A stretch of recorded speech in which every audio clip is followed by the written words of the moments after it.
اگر آپ انفینکس یا ون پلس کا موبائل فون استعمال کرتے ہیں تو فوراً اپنا اسمارٹ فون بدل لیں، کیونکہ یہ فونز خاموشی سے آپ کی جاسوسی کرتے ہیں اور آپ کا موبائل ڈیٹا اور حساس معلومات آپ کے دشمنوں تک پہنچا سکتے ہیں۔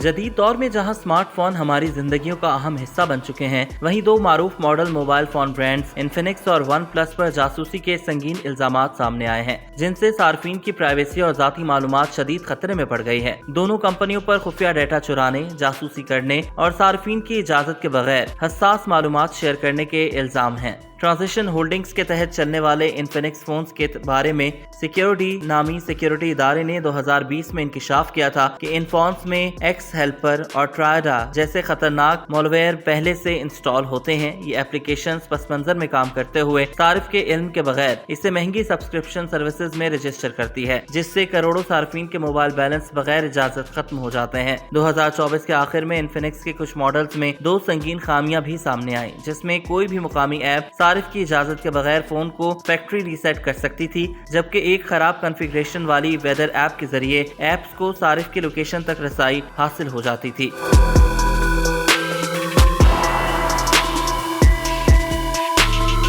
مزید تشویشناک بات یہ ہے کہ انفینکس نے نہ تو عوامی سطح پر ان مسائل کو تسلیم کیا اور نہ ہی کوئی واضح اپڈیٹ جاری کی، گویا کمپنی ہر چیز کو دبانے میں لگی رہی۔ بھارتی سائبر سیکیورٹی ایجنسی نے 2025 میں انفینکس کو ہائی رسک وینڈرز کی فہرست میں شامل کیا، جہاں صارفین کی شکایات میں مسلسل اضافہ ہو رہا ہے، جن میں بلا وجہ ڈیٹا خرچ ہونا، ناقابل حذف اشتہارات اور system level per spy where جیسے فیچرز شامل ہیں۔ اب بات کرتے ہیں ون پلس موبائل فون کی۔ فلیگ شپ کلر کے نام سے مشہور ون پلس نے 2017 میں صارفین کی اجازت کے بغیر IMEI نمبرز، میک ایڈریسز اور ایپ کے استعمال کی تفصیلات جمع کرنے کا اعتراف کیا۔ ساتھ ہی کمپنی کے فونز میں ایک خفیہ ایپ انجینئر موڈ پائی گئی، جس کے ذریعے کوئی بھی شخص فزیکل رسائی حاصل کر کے پورے فون پر کنٹرول حاصل کر سکتا تھا۔ 2025 میں امریکی قانون سازوں نے ون پلس پر الزام عائد کیا تھا کہ اس کے فونز چپکے سے صارفین کا اسکرین ڈیٹا اور دیگر معلومات چین کے سرورز کو بھیجتے ہیں۔ سائبر سیکیورٹی ماہرین خبردار کرتے ہیں کہ یہ خاموش نگرانی کسی بھی صارف کی ذاتی معلومات کو سنگین خطرے میں ڈال سکتی ہے۔ اس کے علاوہ ون پلس 2018 اور 19 میں دو بڑے ڈیٹا لیکس کا بھی شکار ہوا، جس میں ہزاروں صارفین کے نام، ای میل اور پتے افشاں ہوئے۔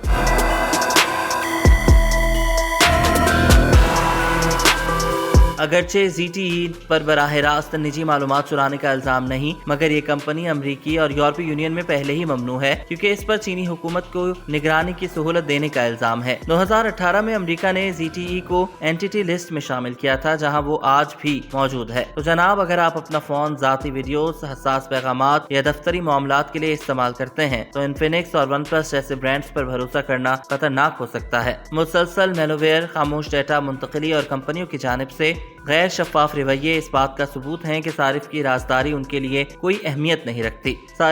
صرف ان برانڈز پر بھروسہ کریں جن کا پرائیویسی کا ٹریک ریکارڈ واضح اور محفوظ ہو، جیسے گوگل پکسل، ایپل یا سیمسنگ۔ اس کے علاوہ اپنے موبائل فون کو باقاعدہ اپڈیٹ کریں، نامعلوم یا مشتبہ ایپ سے بچیں، اور اگر تکنیکی مہارت رکھتے ہیں تو کسٹم رومز پر غور کریں۔ یاد رکھیں، آپ کا سستا فون کل کی سب سے بڑی اور مہنگی غلطی ثابت ہو سکتا ہے۔